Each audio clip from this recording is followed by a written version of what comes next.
नमस्कार दोस्तों, स्वागत है आप सभी का हमारे YouTube चैनल उड़ान कोचिंग इंस्टीट्यूट में। साथियों, आप सभी कैसे हैं? मेरी कामना है कि आप सभी बहुत अच्छे होंगे, स्वस्थ होंगे और तैयारी भी आपकी पूरी जोरों शोरों से चल रही होगी।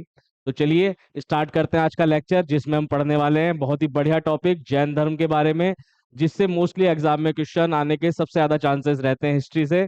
तो चलिए शुरू करते हैं बिना किसी देरी के।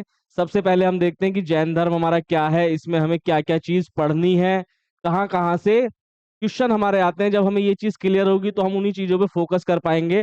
तो अगर मैं बात करूं कि जैन धर्म में हमारी क्या क्या चीजें एग्जाम में कहाँ कहाँ से किस किस टाइप के क्वेश्चन बन सकते हैं, तो सबसे पहला देखिए, जो हमारे जैन धर्म के जितने भी तीर्थकर हैं,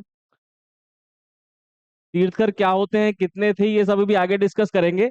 लेकिन अभी पॉइंट टू पॉइंट ये समझ लेते हैं कि हमें किस किस चीज पे ज्यादा फोकस करना है जहां से क्वेश्चन बनते हैं। तो जो हमारे तीर्थकर थे 24 के 24, उनमें से जो प्रमुख तीर्थकर हैं उनका जीवन परिचय बहुत ज्यादा महत्वपूर्ण है, जहां से क्वेश्चन बनता है। अब जीवन परिचय में दो टाइप का परिचय होगा, कौन कौन सा? पहला कि उनका जो पर्सनल परिचय है, जो उनका व्यक्तिगत परिचय है कि कहाँ जन्म हुआ, कब जन्म हुआ, किस वंश में हुआ, उनके माता पिता कौन थे, इसके बारे में पढ़ेंगे। दूसरा उनका आध्यात्मिक परिचय जरूर पढ़ेंगे कि उन्होंने क्या क्या उपदेश दिए, कब उनको ज्ञान की प्राप्ति हुई, कहाँ पर ज्ञान की प्राप्ति हुई। यहाँ सब जगह से क्या बनता है, क्वेश्चन हमारे बनते हैं। उसके बाद क्या है, जो हमारी जैन धर्म की प्रमुख शिक्षाएं हैं उनके बारे में पढ़ना बहुत जरूरी है। जो भी प्रमुख शिक्षाएं हैं उनके बारे में जानना कि कितनी शिक्षाएं हैं, किस किस ने क्या क्या उपदेश दिए, प्रमुख इनके नियम क्या है, यहाँ से भी मोस्टली क्वेश्चन बन जाता है।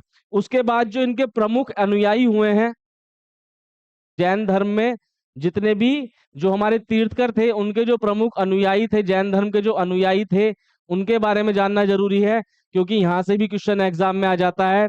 और जो हमारे तीर्थकर हैं इनके जो नाम हैं, उनके जो चिन्ह हैं, उनके बारे में भी फुल डिटेल में पढ़ेंगे, ताकि वहां से भी हमारा कोई क्वेश्चन ना छूटे। उसके बाद जो हमारे ये जितने भी तीर्थकर हुए हैं, इनका जो उल्लेख मिलता है, यहाँ से भी क्वेश्चन बन जाता है कि इनका उल्लेख हमें कहाँ कहाँ पर मिलता है, किस किस धर्म ग्रंथ में, कौन कौन से धर्म ग्रंथ में हमको इनका उल्लेख देखने को मिलता है, इनके कौन कौन से पवित्र स्थान है। इन सब के बारे में हम इस लेक्चर में पढ़ने वाले हैं, और यहीं से हमारे क्या बनते हैं, क्वेश्चंस बन जाते हैं। तो चलिए सबसे पहले अगर हम बात करें कि जो हमारा जैन धर्म है वो क्या है, तो देखिए जैन धर्म क्या है। जैन धर्म का सिर्फ एक ही सबसे मेन बेस है क्या, कि वो अहिंसा पे सबसे ज्यादा फोकस करता है। यानी उनका जो परम धर्म है वो किस पे है, अहिंसा परमो धर्मा, यानी अहिंसा ही सबसे मेन चीज है। अहिंसा क्या है कि किसी भी जीव पर, चाहे वो पेड़ पौधा हो, चाहे वो कोई भी जानवर हो, पक्षी हो, कोई भी जीव हो जो जीवित है, उन पे किसी भी टाइप का हमें कोई भी अन्याय नहीं करना है, कोई भी उनके ऊपर हमें बुरा कार्य नहीं करना है, जिससे क्या हो कि वो परेशान हो। यानी किसी भी जीव को जरा सी भी परेशानी नहीं होनी चाहिए हमारी वजह से। इसी को क्या कहा गया है, इसी को अहिंसा का मार्ग कहा गया है। तो जैन धर्म का क्या है, जैन धर्म का बेसिक चीज क्या है, अहिंसा। अहिंसा के माध्यम से क्या करना है, मुक्ति को प्राप्त करना है। मुक्ति का मतलब यहाँ पर क्या है कि ज्ञान की प्राप्ति करनी है। और जब आपका ज्ञान, आप सर्वज्ञानी हो जाएंगे, यानी सारा ज्ञान आपको हो जाएगा, तो क्या होगा, आपकी मुक्ति हो जाएगी। मुक्ति को यहाँ पर क्या कहा गया, मोक्ष मिलने की बात, जैसे हमारे हिंदू धर्म में होता है, वही यहाँ पर भी कंसेप्ट है कि मुक्ति मतलब मोक्ष प्राप्त करना, इस जीवन मरण के चक्र से बाहर निकल जाना। ठीक। उसके बाद हम बात करते हैं, देखिए कि हमारा जो ये जैन धर्म है, कोई भी धर्म हो, वो किसी ना किसी ने तो शुरू किया है। यानी हर एक धर्म का क्या है, कोई ना कोई संस्थापक है। तो जैन धर्म के जो संस्थापक है वो कौन है, और थोड़ा सा अगर बात करें कि जैन धर्म की स्थापना उस टाइम पे क्यों की गई, क्यों बनाया गया जैन धर्म, तो जैन धर्म बनाने का जो मुख्य कारण है वो क्या था, ये जो हमारे रूढ़िवादिता थी, और जो जितने भी कर्म कांड थे जो बहुत ज्यादा हावी हो गए थे ब्राह्मणों के समाज के ऊपर, उससे क्या हुआ था, लोग थोड़े से बचने लगे थे, परेशान होने लगे थे। दूसरा क्या कारण था कि जो ब्राह्मण थे उनका जो वर्चस्व था, उसकी वजह से क्या था, क्षत्रियों में और ब्राह्मणों में थोड़ा सा मनमुटाव होने लगा था। इसी कारण क्या हुआ, जैन धर्म की उत्पत्ति हुई कि इन सब कर्म कांडों से, इन सब जो भी आडंबर है, इनसे अलग उन्होंने एक धर्म बनाया, जिसको क्या कहा गया, जैन धर्म कहा गया। तो जैन धर्म की बात करें अगर, इसके संस्थापक कौन थे, तो इसके संस्थापक थे ऋषभ देव। इसके संस्थापक थे ऋषभ देव जी, जिन्होंने जैन धर्म की स्थापना की। इसका हमें उल्लेख अलग अलग ग्रंथों में मिलता है कि जैन धर्म की जो सबसे पहले स्थापना की है वो किसने की है, ऋषभ देव जी ने की है, और यही इनके पहले तीर्थकर कहलाए। देखिए जैन धर्म में टोटल कितने तीर्थकर हैं, जैन धर्म में हमारे टोटल हैं 24 तीर्थकर। जैन धर्म में हमारे टोटल 24 तीर्थकर हुए हैं, जिनमें से जो सबसे पहले तीर्थकर थे जिन्होंने जैन धर्म की स्थापना की, संस्थापक थे, वो थे हमारे ऋषभ देव जी। उनके बारे में भी आगे पढ़ेंगे। थोड़ा सा मैं आपको इन 24 तीर्थकर के बारे में बतला देता हूं कि हमको इनके बारे में क्या क्या पढ़ना है। तो देखिए सबसे पहले जो पहले और दूसरे तीर्थकर हैं वो बहुत महत्वपूर्ण है एग्जाम की दृष्टि से, और जो बाद के 3 हमारे वो हैं तीर्थकर हैं वो भी बहुत ज्यादा महत्वपूर्ण है। और सबसे ज्यादा महत्वपूर्ण है जो सबसे आखिरी तीर्थकर थे महावीर स्वामी जी, उनसे सबसे ज्यादा क्वेश्चन एग्जाम में पूछा जाता है। बेसिकली अगर कहा जाए जैन धर्म में सबसे ज्यादा योगदान भी उन्हीं का ही है, क्योंकि उन्हीं की देखरेख में उन्हीं के टाइम पे जैन धर्म सबसे ज्यादा फला फूला, और सबसे ज्यादा उन्होंने इसकी लोगों को इसकी शिक्षा दी, और सबसे ज्यादा लोग उन्हीं के टाइम में जैन धर्म से जुड़े हैं। तो हमको 24 तीर्थकर जो हैं उनके बारे में भी मैं आपको बतलाऊंगा सारे कौन कौन से थे, और उसके अलावा उनके चिन्ह क्या क्या थे। चलिए सबसे पहले हम अपने सबसे पहले जो हमारे संस्थापक थे, सबसे पहले तीर्थकर थे, जो सबसे पहले हमारे तीर्थकर हैं ऋषभ देव जी, इनका थोड़ा सा जीवन परिचय देखते हैं, क्योंकि यहां से क्वेश्चन क्या होता है आ जाता है।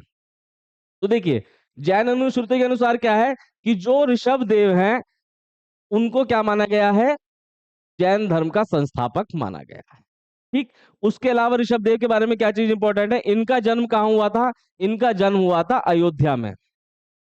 इनका जन्म अयोध्या में हुआ था, और ये किस वंश के थे, इक्ष्वाकु वंश के थे, यानी जो राम जी का वंश था ये उसी वंश के थे, यानी ये क्षत्रिय थे। ठीक, दूसरी चीज इनके बारे में क्या इंपॉर्टेंट है कि इनका जो उल्लेख हमें देखने को मिलता है वो ऋग्वेद में भी मिलता है, यजुर्वेद में मिलता है, विष्णु पुराण में मिलता है, और भगवत पुराण में इनका उल्लेख हमें मिलता है। इसलिए यहां से क्या होता है, यहां से क्वेश्चन बहुत ज्यादा पूछे जाते हैं कि ऋषभ देव जी का जो उल्लेख है वो कहाँ कहाँ मिलता है, ऋग्वेद में, यजुर्वेद में, विष्णु पुराण में और भागवत पुराण में। इनके अलावा एक और तीर्थकर हुए हैं जिनका विवरण या जिनका उल्लेख हमें कहाँ मिलता है, ऋग्वेद में देखने को मिलता है। वो कौन थे, अरिष्टनेमी। इनके बारे में भी मैं आपको अच्छा से डिटेल में बताऊंगा, लेकिन ये दोनों नाम आपको याद रखने हैं, क्योंकि मोस्ट इंपॉर्टेंट चीज इसमें यही है कि ऋग्वेद में किन 2 तीर्थकरों का उल्लेख हमें मिलता है। तो किसका मिलता है, सबसे पहले जो हमारे थे संस्थापक ऋषभ देव जी का, और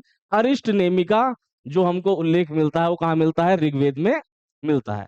इसके अलावा थोड़ी सी और देखें अगर इसकी जानकारी हम, कि हमारे जो ऋषभ देव हैं इनके बारे में और कहाँ कहाँ से क्वेश्चन बन जाता है। तो देखिए इनके बारे में क्वेश्चन कहाँ से बनता है, इतिहास में इन्हें और किस नाम से जाना जाता है, आदिनाथ के नाम से जाना जाता है, और राजस्थान में केसरिया नाथ के नाम से भी इनको जाना जाता है। आप देखेंगे अगर एग्जाम का पैटर्न, तो उसमें आप देखेंगे कि जो जैन धर्म के हमारे तीर्थकर हुए हैं उनके नामों से भी क्वेश्चन बनाए गए हैं कि इन तीर्थकर का और क्या नाम था, या फिर ये जो नाम दिया गया है इसका क्या अर्थ है ना। तो यहां से क्वेश्चन बन जाता है। अगर बात करें जैन ग्रंथों की, तो इनको मानव सभ्यता का जनक कहा जाता है जैन ग्रंथों के हिसाब से। भगवत पुराण में इनको नारायण का अवतार कहा गया है, और इनका निर्वाण कहां पर हुआ है, इनका निर्वाण हुआ है कैलाश पर्वत पर, यानी इनको जो मोक्ष की प्राप्ति हुई है वो कहां पर हुई है, कैलाश पर्वत पर हुई है। और क्या इंपॉर्टेंट चीज है ऋषभ देव जी के बारे में, कि इनके कितने पुत्र थे, 100 पुत्र थे। ऋषभ देव जी के जो हमारे संस्थापक थे इनके 100 पुत्र थे। उन 100 पुत्रों में से 2 बहुत ज्यादा इंपॉर्टेंट है जहां से क्वेश्चन बनता है, कौन कौन से, एक भरत और एक बाहुबली। ये इनके दोनों पुत्र क्यों इंपॉर्टेंट है, क्योंकि भरत क्या थे, भरत एक चक्रवर्ती सम्राट थे, और बाहुबली क्या थे, बाहुबली सन्यासी थे। ठीक है, तो भरत हमारे क्या थे, चक्रवर्ती सम्राट थे, और बाहुबली एक सन्यासी थे। बाहुबली की जो मूर्ति है जिसे गोमतेश्वर की मूर्ति भी कहते हैं, ये कहां पर है, कर्नाटक के श्रवणबेलगोला में है। बाहुबली की मूर्ति कहां पर है, कर्नाटक के श्रवणबेलगोला में है। आप जानते हैं श्रवणबेलगोला जो है जैन धर्म वालों का बहुत ही प्रमुख तीर्थ है, बहुत ही प्रमुख स्थल है। ठीक, इनकी मूर्ति क्यों इंपॉर्टेंट है, क्योंकि इससे पहले जब हमारी ये अभी स्टैचू ऑफ यूनिटी बनी है सरदार वल्लभ भाई पटेल की, उस मूर्ति के बनने से पहले सबसे ऊंची मूर्ति कौन सी थी किसी भी मनुष्य की? बाहुबली जी की। ठीक है, इसीलिए ये क्वेश्चन इंपॉर्टेंट था, बहुत ज्यादा अभी भी है कि बाहुबली की जो मूर्ति है किसी भी मनुष्य की या किसी भी गुरु की या देवता की मूर्ति बनी हुई है जितनी भी, उन सब में सबसे ऊंची मूर्ति पहले इनकी थी। अब किसकी है? अब सरदार वल्लभ भाई पटेल की मूर्ति सबसे ऊंची मूर्ति है।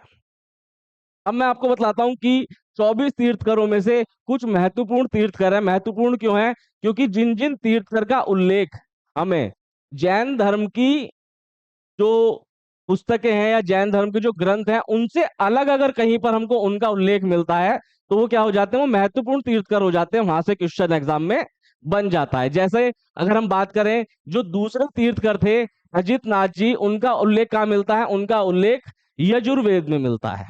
ठीक। आठवें जो तीर्थकर थे चंद्र प्रभु, उनका उल्लेख अभिलेखों में मिलता है। नवे तीर्थकर पुष्पदत्त, उनका उल्लेख भी कहाँ मिलता है? हमें अभिलेखों में मिलता है। 19वें तीर्थकर मल्लीनाथ जी जो हैं, इनके बारे में क्या रोचक तथ्य है, क्या इंपॉर्टेंट है कि जो श्वेतांबर समुदाय था हमारा, मैं आगे आपको बताऊंगा कि जैन धर्म भी आगे दो समुदायों में बट गया था, दिगंबर और श्वेतांबर। तो जो श्वेतांबर समुदाय वाले थे वो क्या मानते थे? वो मानते थे कि जो हमारे मल्लीनाथ हैं, ये कौन है? 19वें जो मल्लीनाथ हमारे तीर्थकर हुए वो एक महिला थी, यानी उनको ये स्त्री मानते थे। इसीलिए ये बहुत ज्यादा इंपॉर्टेंट हो जाता है, यहां से क्वेश्चन एग्जाम में बनता है कि भाई जो मल्लीनाथ हैं वो श्वेतांबर परंपरा के हिसाब से क्या थे? स्त्री थे या पुरुष थे? या फिर ऐसा बन जाता है कि किसको श्वेतांबर परंपरा के हिसाब से किस तीर्थकर को महिला माना गया है? तो वो हमारे 19वें तीर्थकर थे मल्लीनाथ जी। उसके अलावा 22वें तीर्थकर अरिष्ट नेमी, इनका मैंने आपको बतलाया कि ये कौन थे? ये श्री कृष्ण के संबंधी थे, यानी श्री कृष्ण के चाचा थे। अगर आप इनके बारे में डिटेल में पढ़ेंगे तो इनको श्री कृष्ण का चाचा बताया गया है। ठीक है। और इनका उल्लेख कहाँ मिलता है? मैंने आपको बतलाया था अभी कि इनका उल्लेख हमें ऋग्वेद में मिलता है। अब देख लेते हैं, एक बार मैं आपको मोटा मोटा बतला देता हूं कि जो हमारे 24 तीर्थकर थे उनके क्या क्या नाम थे और क्या क्या उनके चिन्ह थे। देखिए, इनके चिन्ह बहुत ज्यादा महत्वपूर्ण है। जितने भी 24 तीर्थकर हैं इनके चिन्ह बहुत ज्यादा महत्वपूर्ण है। क्यों?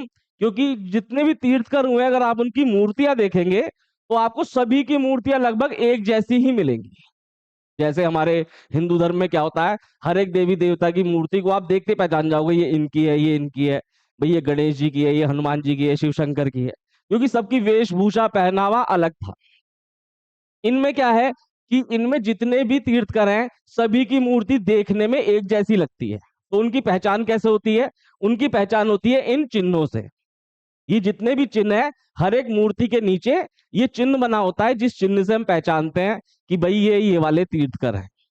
तो जो हमारे सबसे पहले तीर्थकर थे, देखिए इसमें वैसे 24 तीर्थकर हैं और 24 के 24 के चिन्ह हैं, लेकिन एग्जाम की दृष्टि से अगर हम देखें तो जो शुरू के 4 और आखिरी के 4, शुरू के 4 और आखिरी के 4 जो तीर्थकर हैं इनके चिन्ह एग्जाम की दृष्टि से बहुत ही महत्वपूर्ण है, यहां से क्वेश्चन बन जाता है। उसके अलावा मैंने आपको बतलाया कि जो 19वें हमारे तीर्थकर थे यहां से भी क्वेश्चन बन जाता है।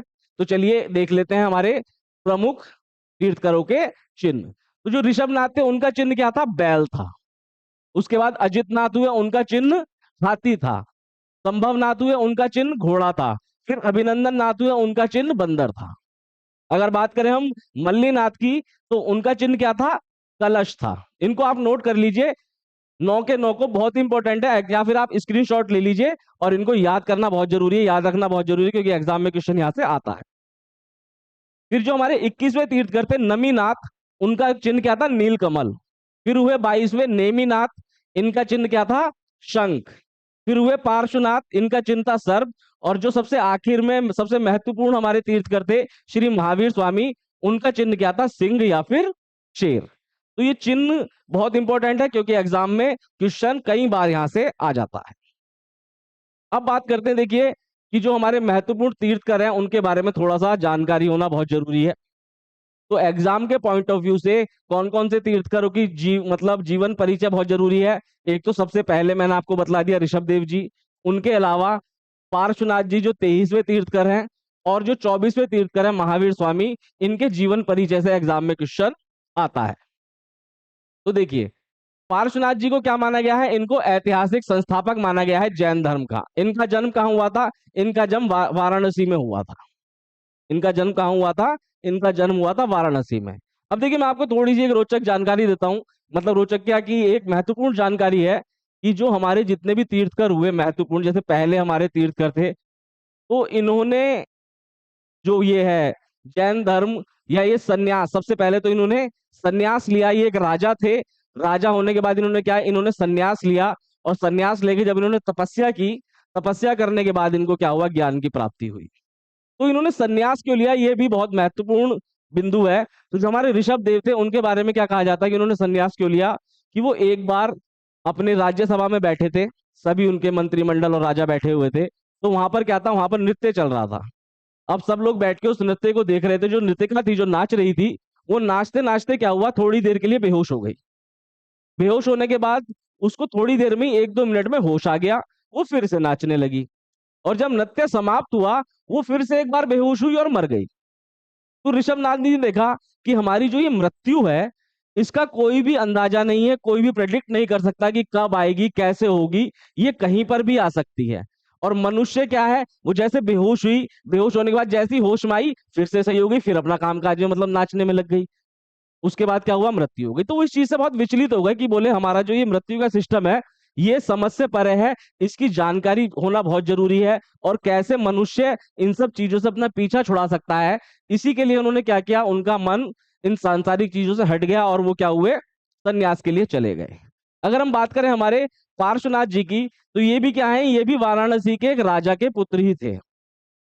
इन्होंने सन्यास की तरफ क्यों या जैन धर्म की तरफ क्यों अपना रुख किया, कि ये एक बार किसी दावत में गए, जहां पर क्या था, जहां पर शाकाहारी और मांसाहारी दोनों टाइप के भोजन थे। तो इन्होंने जब मांसाहारी भोजन देखा, तो इनका मन बहुत व्याकुल हुआ कि जीव को मारकर खा रहे हैं। वहीं से इनका झुकाव किधर हुआ, जैन धर्म की तरफ हुआ। इन्होंने सन्यास लिया। सन्यास लेने के बाद इन्होंने क्या किया, 82 दिन कठोर तपस्या की। उसके बाद इन्हें 83वें दिन ज्ञान की प्राप्ति हो गई, और ये जैन धर्म के क्या बन गए, तीर्थकर बन गए। तो इनका थोड़ा सा जीवन परिचय देखते हैं, महत्वपूर्ण बिंदु देखते हैं, जहां से क्या होता है, हमारे क्वेश्चन एग्जाम में आते हैं। तो इनका जन्म मैंने आपको बताया कहां पर हुआ, वाराणसी में हुआ, जो अभी काशी भी कहते हैं, और उत्तर प्रदेश में है। इनकी माता का नाम क्या था, इनकी माता का नाम वामा था। और पिता का नाम क्या था, पिता का नाम अश्वसेन था। ये भी क्या थे, ये भी इक्ष्वाकु वंश के ही थे। ये भी क्या थे, ये भी इक्ष्वाकु वंश के थे। और पार्श्वनाथ जो है हमारे, महावीर स्वामी से लगभग 250 ईसा पूर्व के थे। मतलब पार्श्वनाथ का जो काल माना गया है तीर्थकर बनने के बाद का, वो क्या है, 250 ईसा पूर्व। किससे, महावीर स्वामी से। महावीर स्वामी से 2000 ईस्वी पहले इनका काल माना गया है। तो यहां से क्वेश्चन बनता है, ये इंपॉर्टेंट पॉइंट है कि पार्श्वनाथ के और महावीर के, क्योंकि पार्श्वनाथ क्या थे, 23वें तीर्थकर थे। और इनके जस्ट बाद कौन से तीर्थकर बने, महावीर स्वामी। तो इन दोनों के बीच का जो गैप है वो कितना है, 250 वर्ष का था। यानी उनके तीर्थकर बनने से, महावीर स्वामी के तीर्थकर बनने से पहले जो तीर्थकर है, इन दोनों के बीच का गैप कितना है, 250 वर्ष का गैप है। यहां से क्वेश्चन, ये क्वेश्चन एग्जाम में आया है। अगर नेक्स्ट बात करें हम, तो क्या है, इनको 82 दिन की कठोर तपस्या करने के बाद क्या मिला था, ज्ञान की प्राप्ति हुई थी। और क्या इंपॉर्टेंट है इनका, कि इनके ज्ञान की प्राप्ति का वर्णन कहां से मिलता है, बिजौलिया अभिलेख से मिलता है, जो कहां पर है, भीलवाड़ा में। ये क्वेश्चन एग्जाम में आया है कि जो हमारे पार्श्वनाथ थे 23वें तीर्थकर, इनको ज्ञान प्राप्ति की हुई थी, उसका उल्लेख कहां मिलता है, तो उसका उल्लेख मिलता है हमको बिजौलिया अभिलेख में। कहां से, भीलवाड़ा से। उसके अलावा जो इनके बारे में सबसे महत्वपूर्ण चीज है, वो क्या है, कि जो हमारे ऋषभ देव थे, उन्होंने जो जैन धर्म की स्थापना की, तो उन्होंने मेन या मुख्य दो सिद्धांत दिए उसके, या दो उनके क्या बतलाए, उपदेश थे। क्या क्या, सबसे पहला था अहिंसा। सबसे पहला क्या था, अहिंसा और सत्य। ये उनके दो मुख्य उपदेश थे। लेकिन जो पार्श्वनाथ हैं, उन्होंने क्या किया, 4 मुख्य उपदेश दिए, जिनको चतुर्याय भी कहते हैं, चतुर्यांग भी कहते हैं। कौन कौन से थे वे, अहिंसा, सत्य, अस्तेय और अपरिग्रह। यानी पार्श्वनाथ ने कितने उपदेश दिए, कितने सिद्धांत दिए, 4 दिए। कौन कौन से, अहिंसा, सत्य, अस्तेय और अपरिग्रह। अहिंसा आप जानते हैं कि किसी भी जीव पर कोई भी अत्याचार ना किया जाए, किसी भी टाइप का अत्याचार, उसे क्या कहते हैं? अहिंसा कहते हैं। सत्य भी आप जानते हैं कि सत्य क्या है? कि कभी भी कोई भी झूठ ना बोला जाए। ठीक। तीसरा क्या है? अस्तेय। अस्तेय का अर्थ क्या है? अस्तेय का अर्थ है कि आपको कभी भी चोरी नहीं करनी है। तीन मुख्य सिद्धांत हो गए, किसी भी जीव पर हिंसा नहीं करनी, हमेशा सत्य बोलना है, कभी चोरी नहीं करनी, और चौथा क्या है? अपरिग्रह। अपरिग्रह क्या है? कि आपको कोई भी धन का संचय नहीं करना, किसी भी वस्तु का संचय नहीं करना आपको अपने पास। आपको हर चीज क्या है? त्याग देनी है। तभी आपने देखा होगा जो ये जैन ऋषि होते हैं, ये किसी भी चीज का संचय नहीं करते, कोई भी चीज अपने पास नहीं रखते, इसीलिए ये वस्त्र भी नहीं पहनते। इसीलिए ये क्या करते हैं? वस्त्र भी नहीं पहनते। सिर्फ जितना जीवित रहने के लिए आवश्यक है कि सांस लेना, पानी पीना, और जितना जीवित रहने के लिए आवश्यक है उतना ही भोजन करते हैं। उसके अलावा ये किसी भी चीज का अपरिग्रह नहीं करते, किसी भी चीज का संचय नहीं करते। पार्श्वनाथ ने हमारे चार मुख्य उपदेश दिए: अहिंसा, सत्य, अस्तेय और अपरिग्रह। उसके बाद आए हमारे कौन? सबसे महत्वपूर्ण, जिनको वास्तव में जैन धर्म का संस्थापक माना जाता है। मतलब कहा जाए कि सबसे ज्यादा जो जैन धर्म का प्रचार प्रसार किया, वो किस समय में हुआ? वो महावीर स्वामी जी के समय में हुआ। सबसे महत्वपूर्ण जो तीर्थकर हैं वो हमारे महावीर स्वामी हैं। देखिए, मैं बार बार तीर्थकर तीर्थकर कह रहा हूं, तो तीर्थकर का अर्थ क्या होता है? तीर्थकर का अर्थ होता है कि ये जो हमारा संसार है, इस सागर से निकालकर हमको जो मोक्ष का है, मोक्ष तक का जो रास्ता है, दिखाने वाले को क्या कहा गया है? तीर्थकर कहा गया है। यानी संसार से मोक्ष तक का रास्ता बताने वाले को क्या कहते हैं? तीर्थकर कहते हैं। और दूसरे शब्दों में कहें तो जिसको संपूर्ण ज्ञान की प्राप्ति हो जाए, ज्ञान की प्राप्ति नहीं, संपूर्ण ज्ञान की प्राप्ति हो जाए, उसको जैन धर्म में क्या कहते हैं? तीर्थकर कहते हैं। तो अब हमारे 24वें तीर्थकर कौन हुए? महावीर स्वामी जी। इनका जीवन परिचय बहुत ही महत्वपूर्ण है एग्जाम की दृष्टि से। तो इनका जन्म जो है वो कब हुआ? 599 ईसा पूर्व और 540 ईसा पूर्व। इनके बारे में, यानी इनके जन्म के बारे में दो टाइप का उल्लेख मिलता है अलग अलग पुस्तकों में। 599 ईसा पूर्व मानते हैं कुछ लोग 540 ईसा पूर्व मानते हैं। दोनों ही सही हैं।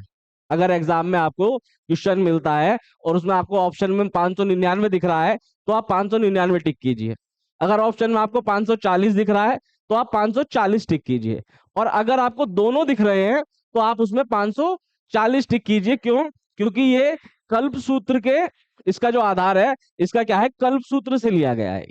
कल्प सूत्र जैन धर्म के बारे में हमको जानकारी देने वाला बहुत ही महत्वपूर्ण ग्रंथ है। उसके बाद जन्म स्थान क्या है इनका? जन्म स्थान है इनका वैशाली के समीप कुंडग्राम में। जाति क्या थी? क्षत्रिय थी। कुल यात्रक कुल के थे। बचपन का नाम क्या था? वर्धमान था। पिता का नाम सिद्धार्थ, ये सभी जानते होंगे मेरे ख्याल से जानकारी। माता कौन थी? त्रिशला थी। पत्नी यशोदा। बड़े भाई जो थे नंदीवर्धन, ये भी इंपॉर्टेंट है, भी बतलाऊंगा।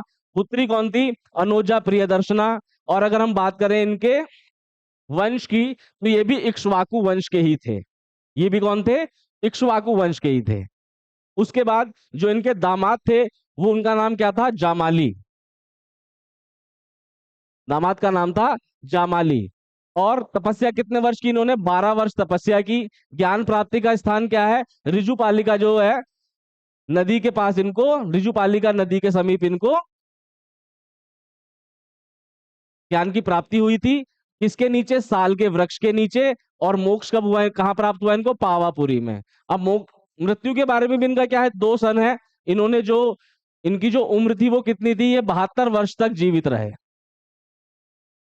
तो 599 के हिसाब से 527 आ जाती है, और 540 के हिसाब से 668। दोनों ही सही है। जो भी एग्जाम में आपको ऑप्शन में दिखता है आप उसको टिक कर सकते हैं। अब बात करते हैं, देखिए, हमारे महावीर स्वामी जी की। तो महावीर स्वामी जी भी क्या था? एक राजकीय वंश के थे, राजा थे। 30 वर्ष की उम्र में क्या हुआ? इनका भी मन घर गृहस्थी और इस संसार की मोह माया से उठ गया। तो इन्होंने क्या किया? 30 वर्ष की उम्र में इन्होंने अपने घर का त्याग कर दिया। घर का त्याग के बारे में भी बहुत ही महत्वपूर्ण क्या है कि इन्होंने अपने बड़े भाई नंदी वर्धन जो थे, इसलिए मैंने इस पे टिक लगाया था। तो जो नंदीवर्धन थे इनके बड़े भाई, इनकी आज्ञा लेकर इन्होंने क्या किया, ग्रह का त्याग कर दिया 30 वर्ष की उम्र में। उसके बाद क्या किया इन्होंने, उसके बाद ये गए और इन्होंने तपस्या शुरू करी। तपस्या इन्होंने कब तक करी, इन्होंने 12 वर्ष तक तपस्या करी। 12 वर्ष की तपस्या के बाद क्या हुआ, इनको 42 वर्ष की उम्र में ज्ञान की प्राप्ति हुई। कहां पर, जंबिक ग्राम में। जंबिक ग्राम के समीप ऋजुपालिका नदी के तट पर साल वृक्ष के नीचे इनको ज्ञान की, सर्वोच्च ज्ञान की प्राप्ति हुई। ठीक, ये बहुत ही इंपॉर्टेंट है। कहां पर, जंबिक ग्राम और ऋजुपालिका नदी के किनारे साल के वृक्ष के नीचे। ये क्वेश्चन यहां से आता है कि स्थान बताइए, तो स्थान हमारा क्या है, जंबिक ग्राम। नदी कौन सी थी, ऋजुपालिका नदी थी, और वृक्ष कौन सा था, वृक्ष था हमारा साल का वृक्ष। तो वहां पर क्या हुआ, 12 वर्ष की तपस्या के बाद इनको सर्वोच्च ज्ञान प्राप्त हुआ, जिसको क्या कहा गया, जिसको कैवल्य कहते हैं। जिसको क्या कहते हैं जैन धर्म में, कैवल्य। कैवल्य क्या है, सर्वोच्च ज्ञान, सबसे ऊंचा ज्ञान इनको प्राप्त हुआ 12 वर्ष की तपस्या के बाद। उसके बाद जब इनको ज्ञान प्राप्त हो गया तो इन्होंने अपने उपदेश देने शुरू करे। तो क्वेश्चन यहां से बनता है कि इन्होंने अपने उपदेश किस भाषा में दिए। तो इन्होंने किस भाषा में उपदेश दिए, अपने प्राकृत भाषा में इन्होंने उपदेश दिए। इनके प्रथम शिष्य कौन थे, तो जो इनके दामाद थे जामाली, वो इनके सबसे पहले शिष्य थे, प्रथम शिष्य थे। उसके बाद अगर हम बात करें प्रथम जैन भिक्षुणी यानी महिला कौन थी जिसने जैन धर्म को सबसे पहले वो करा, अपनाया, तो प्रथम जैन भिक्षुणी थी हमारी नरेश दधिवाहन की पुत्री चंपा। ये बहुत ही इंपॉर्टेंट क्वेश्चन है, यहां से भी एग्जाम में कई बार ये चीज पूछी गई है। ठीक, उसके बारे में अगर आगे हम बात करें तो वर्धमान की जो कैवल्य प्राप्ति हुई, यानी वर्धमान को जो सर्वोच्च ज्ञान की प्राप्ति हुई। वर्धमान कौन है, वर्धमान हमारे महावीर स्वामी जी का नाम है बचपन का। तो वर्धमान को कैवल्य की प्राप्ति के बाद अलग अलग नामों से पुकारा गया। तो ये नाम बहुत महत्वपूर्ण है, एग्जाम में पूछे गए हैं और इनका अर्थ भी पूछा गया है। तो किस किस नाम से बुलाया गया, सबसे पहला महावीर के नाम से इनको बुलाया गया। फिर कैवलिन, कैवल्य की प्राप्ति हुई, सर्वोच्च ज्ञान की प्राप्ति हुई, उसके आधार पर इनको कैवलिन कहा गया। जितेंद्रिय कहा गया, जिसने इंद्रियों को जीत लिया हो। जिन कहा गया, जिन का अर्थ क्या होता है, जीतने वाला। अरहत कहा गया, जिसका अर्थ है पूज्य। और क्या कहा गया, निर्ग्रंथ, यानी सारे बंधनों से मुक्त जो है।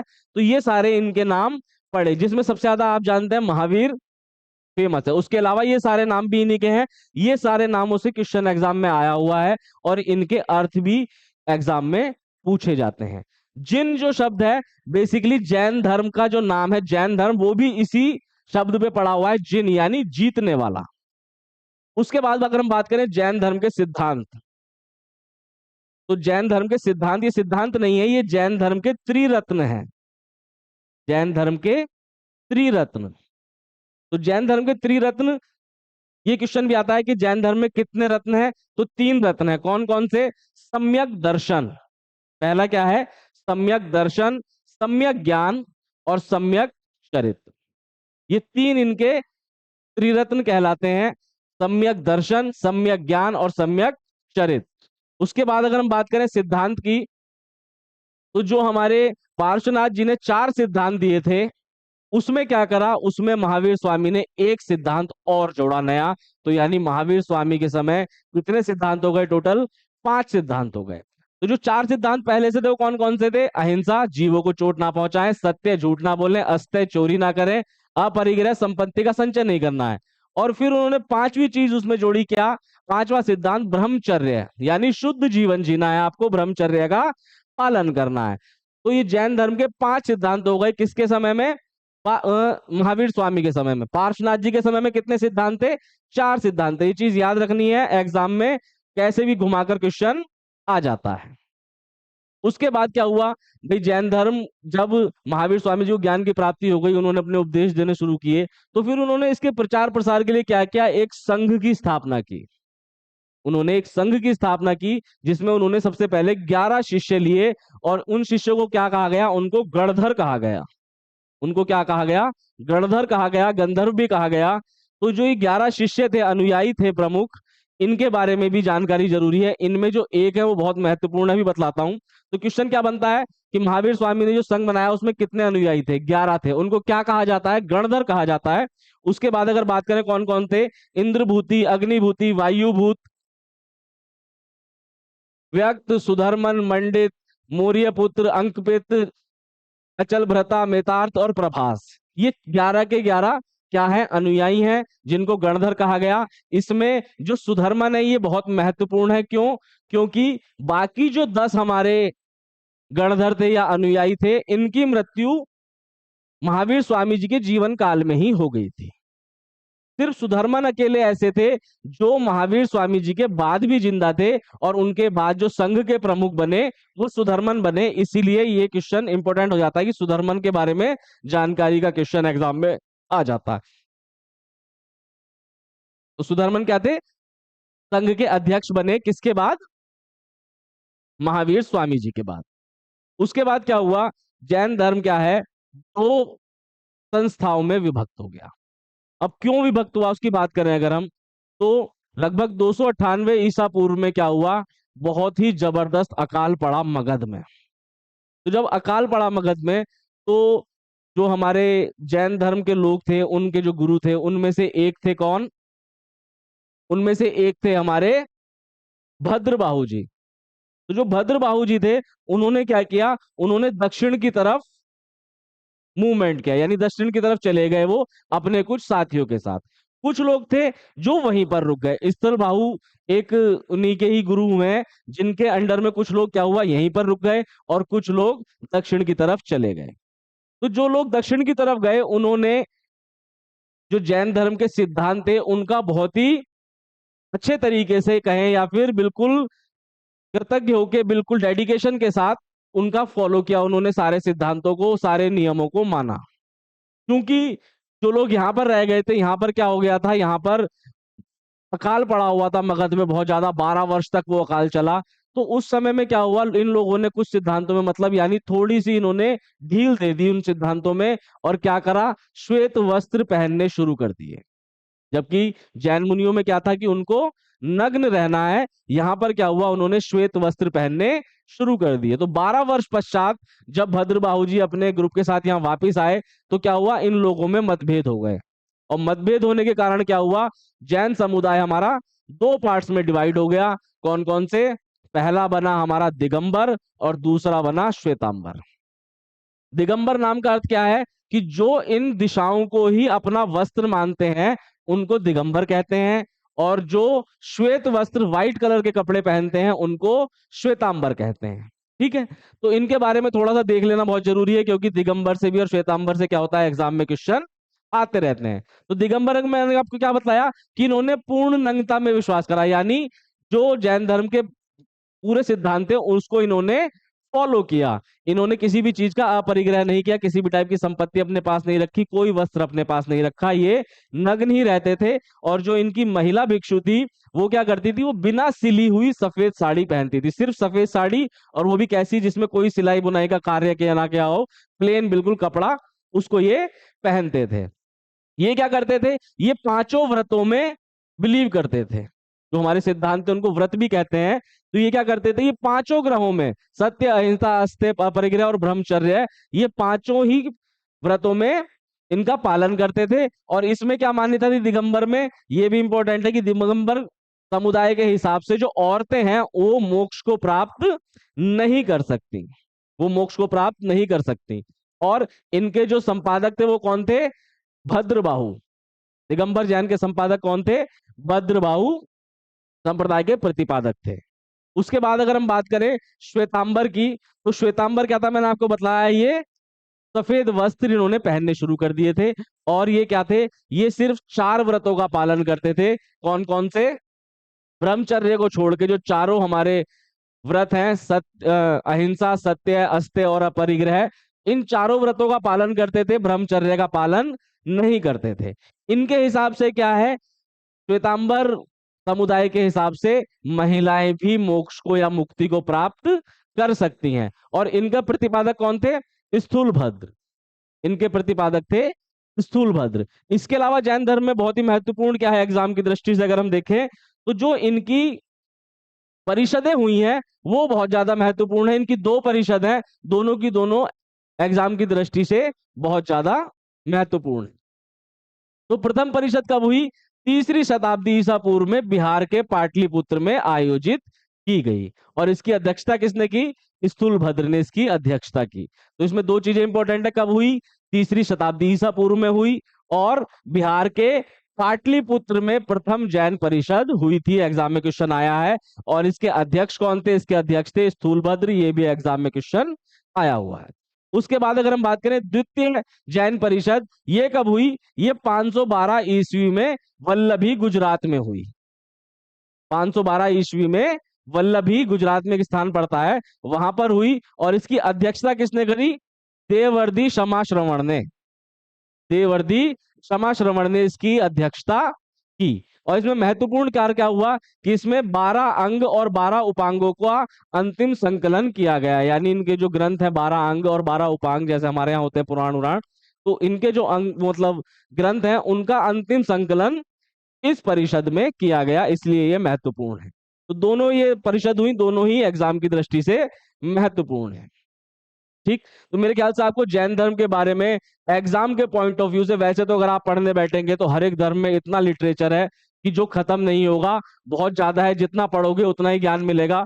लेकिन हमें तो सिर्फ अपने एग्जाम को फोकस करके पढ़ना है। तो एग्जाम के पॉइंट ऑफ व्यू से मैंने आपको जैन धर्म की हर एक बारीक से बारीक चीज मेरे ख्याल से बतला दी है। इससे बाहर एग्जाम में क्वेश्चन आना बहुत मुश्किल है, नहीं आएगा। इतनी जानकारी जैन धर्म के लिए काफी है। तो अगर बच्चों आपको पढ़ाया हुआ ये कंटेंट अच्छा लगा हो, मेरा पढ़ाया आपको समझ में आया हो, तो प्लीज हमारे चैनल को लाइक सब्सक्राइब जरूर कर दीजिए और ज्यादा से ज्यादा अपने दोस्तों में शेयर कर दीजिए, ताकि हमारी जो ये मेहनत है ये थोड़ी सी रंग लाए और हमारी भी वीडियोस लोगों तक पहुंचे और वो इसका फायदा ले सकें। बहुत बहुत धन्यवाद।